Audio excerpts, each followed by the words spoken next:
جب تک عورت یہ گناہ کرنا نہیں چھوڑتی اس عورت کی کوئی نماز قبول نہیں ہوتی۔ حدیث نبی صلی اللہ علیہ وآلہ وسلم ہے کہ جب عورت بس ایک گناہ کرتی ہے چاہے وہ کتنی ہی نمازیں پڑھ لے تو تہجد پڑھ لے کوئی نماز قبول نہیں ہوگی۔ زندگی میں ایک بار ضرور سن لیں۔ بسم اللہ الرحمن الرحیم۔ قبولیت مال ایک راز ہے جو موت کے بعد ہی کھلے گا، اور اگر اعمال کے قبول و عدم قبول کا معلوم کرنا اتنا آسان ہوتا تو ریاکاروں اور بدعتوں کی اتنی کثرت نہ ہوتی۔ ہاں البتہ شریعت نے قبولیت اعمال کا معیار اور کسوٹی بنا دی۔ یہ عمل کرنے والا صحیح العقیدہ ہو، عمل اہل سنت کے مطابق ہو اور خلوص پر مبنی ہو، اپنے نیک اعمال کو برباد کرنے والے گناہوں سے بچتا ہو، تو اسے اللہ تعالیٰ سے قبولیت اور فضل کی امید رکھنی چاہیے۔ لیکن قبولیت ہونے کی علامت اور ہدایت کے عنوان پر ارشاد فرمایا، جس میں انہوں نے سعادت حج پانے والوں کو مد نظر رکھتے ہوئے کہا کہ کائنات کی تخلیق کا مقصد اللہ کی عبادت ہے، اور عبادت کی قبولیت کے لیے جد و جہد عظمت ضروری ہے۔ چنانچہ آدم ایمان کے پاس کافر اور منافق کا کوئی بھی عمل آخرت میں فائدہ نہیں دے گا، البتہ انہیں دنیا میں پورا بدلہ دیا جائے گا۔ عمل کی قبولیت کے لیے اخلاص اور اتباع سنت لازمی امور ہے۔ اخلاص کا مطلب یہ ہے کہ نیکی کا مقصود اور مطلوب صرف رضا اہلی ہو، جس کے لیے نیت بنیادی کردار کی حامل ہے، کیونکہ نیت کی وجہ سے چھوٹا عمل بھی بڑا بن جاتا ہے۔ انہوں نے یہ بھی کہا کہ تقویٰ تسلل کے ساتھ نیکی کے لیے دل جو غربت نیکی پر ثابت ہو،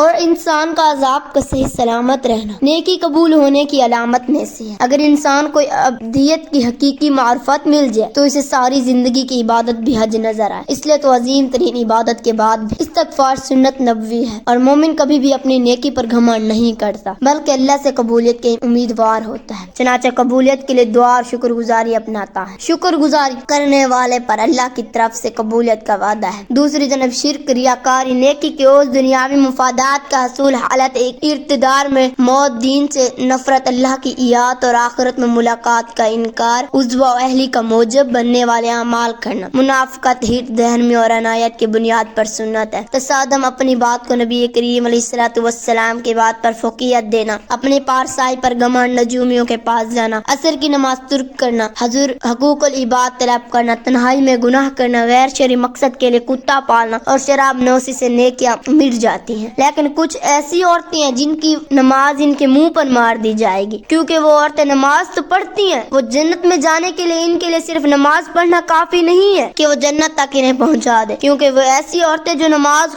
خوب پالتی ہیں، خوب روزے رکھتی ہیں، ایک روزہ نہیں چھوٹتا، لیکن ان کی نماز کا کوئی فائدہ نہیں ہے، اور ان کی نماز ان کو جہنم کی آگ سے نہیں بچا سکے گی، کیونکہ وہ ایسی نیکیوں کے ساتھ ایسے گناہ کرتی ہیں جو ان کے گناہوں ان کو جہنم میں لے کر جائیں گے۔ کیونکہ آپ صلی اللہ علیہ وآلہ وسلم نے فرمایا، دو چیزیں اسلام نے ہمیں دی ہیں، پہلی حقوق اللہ، دوسرا ہے حقوق العباد۔ پہلے اللہ کے حقوق، بعد میں بندے کے حقوق۔ اللہ کے حقوق میں نماز، روزہ اور زکوٰۃ اور حج ہے کہ بندے کو چاہیے تمام حقوق پورے کرے۔ پھر اس کے بعد جو حقوق العباد ہے وہ بہت مشکل ہے، کیونکہ اگر حقوق اللہ میں سے کسی ایک حق کی پامالی ہو گئی تو اللہ تعالیٰ سے آپ توبہ کریں تو اللہ تعالیٰ معاف فرما دے گا، کیونکہ وہ غفور الرحیم ہے۔ لیکن اگر حقوق العباد میں سے کسی حق کی پامالی ہو گئی تو حقوق العباد کی معافی نہیں ہے۔ ناظرین، اب ہم آپ کو ان عورتوں کے بارے میں بتاتے ہیں جن کی نماز یا کوئی بھی نیکی قبول نہیں ہوتی۔ رسول اکرم صلی اللہ علیہ وآلہ وسلم یہ بات بھی بیان کی، جو عورت جوان ہو جائے جب تک سر پر دوپٹہ نہیں ہے اس کی نماز قبول نہیں ہوتی، اور آپ صلی اللہ علیہ وآلہ وسلم نے یہ بھی فرمایا کہ جو اپنے بالوں کو نہیں ڈھانپتے ان کی نماز قبول نہیں ہوتی۔ رسول اللہ صلی اللہ علیہ وآلہ وسلم نے فرمایا، یہ بھی فرما دیا، اگر کوئی عورت مسجد میں جاتی ہے عطر و خوشبو لگا کر جب تک وہ غسل نہیں کر لیتی اس کی نماز بھی قبول نہیں ہوتی۔ اس لیے فرمایا، اے عورتوں کی جماعت، تم میں سے کوئی مسجد میں جانا چاہے تو خوشبو لگا کر نہ جائے جب تک یہ غسل نہیں کر لیتی، یہ نماز، یہ عبادت قابل قبول نہیں۔ خامن کی نافرمانی کرنے والے، حدیث کے الفاظ ہیں، پیر ایسے لوگ ہیں ان کی نماز قبول نہیں ہونی تو دور کی بات کانوں سے بھی اوپر نہیں جاتی۔ عالمہ مالک کی اجازت کے بغیر دوڑ گیا، اگر وہ جا کر تہجد بھی پڑھے گا لیکن اس کی کوئی بھی نماز یا عبادت قبول نہیں ہوگی۔ ایسی عورت جو اپنے خاوند کو ناراض کہ رات گزارتی ہے، اس کی بھی نماز قبول نہیں کی جاتی۔ اور ایسا انسان جو لوگوں کو نماز تو پڑھاتا ہے لیکن لوگ اس کی امامت پر خوش نہیں ہیں، پسند نہیں کرتے۔ شرط یہ ہے کہ کوئی شرعی سبب ہو، ویسے مزاج کی بات نہ ہو۔ ایسا انسان اگر کسی سبب کی وجہ سے لوگ اسے پسند نہیں کرتے تو ایسے انسان کی بھی نماز قبول نہیں ہوتی۔ حضرت ابو ہریرہ رضی اللہ تعالی عنہ سے روایت ہے کہ آپ صلی اللہ علیہ وآلہ وسلم نے فرمایا، 3 لوگوں کی نہ نماز قبول ہوتی ہے اور نہ کوئی نیکی اوپر چڑھتی ہے۔ نمبر 1، بھاگے ہوئے غلام کہ جب تک اپنے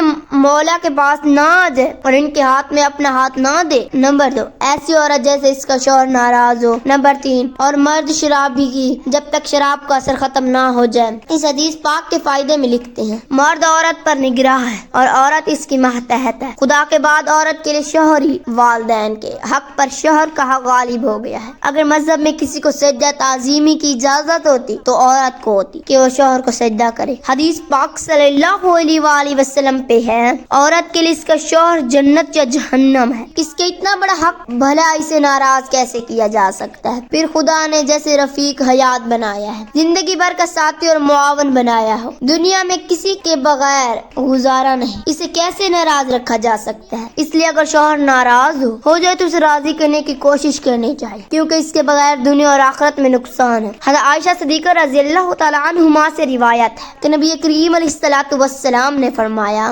بالغہ عورت کی نماز سر ڈھانپنے کے بغیر قبول نہیں ہوتی۔ اس حدیث میں نماز کے دوران سر ڈھانپنے کا حکم ہے، چنانچہ اگر عورت دوران نماز سر نہ ڈھانپے تو اس کی نماز قبول نہیں ہوتی۔ عورت کو نماز میں ہاتھ، پاؤں اور چہرے کے علاوہ باقی سارا بدن ڈھانپنا ضروری ہے، سینہ بند ضروری نہیں۔ اسے بھری کپڑوں میں جیسے بدن ظاہر ہو نماز قبول نہیں ہوتی۔ جو کپڑے اسے باریک ہوں کہ ان کے اندر سے بدن نظر آئے، اس کی نماز قبول نہیں ہوتی۔ نماز کے لیے دوپٹہ موٹا استعمال کرنا چاہیے۔ چہرہ، دونوں ہاتھ گھٹنوں تک اور دونوں پاؤں ٹخنوں تک، ان 3 اعضاء کے علاوہ نماز میں پورا بدن ڈھکنا عورت کے لیے نماز کے صحیح ہونے کی شرط ہے، اس کے بغیر نماز نہیں ہوگی۔ خواتین کا یہ کہنا ہے کہ جب بندوں سے پردہ نہیں تو خدا سے کیسے پردہ؟ بالکل غلط ہے۔ اللہ تعالیٰ تو کپڑے پہننے کے باوجود آدمی چھپ نہیں سکتا، تو کیا پورے کپڑے اتار کر نماز پڑھنے کی اجازت دے دی جائے؟ پھر بندوں سے پردہ نہیں کرنا ایک مستقل گناہ ہے۔ جو عورت اس گناہ میں مبتلا ہو اس کے لیے کیسے جائز ہوگا یہ وہ نماز میں بھی ستر نہ ڈھانکے؟ الغرض عورت کا یہ شعبہ شیطان نے ان کی نماز غائب کرنے کے لیے ایجاد کیا ہے۔ نماز کے دوران سر کھل جائے اور 3 بار سبحان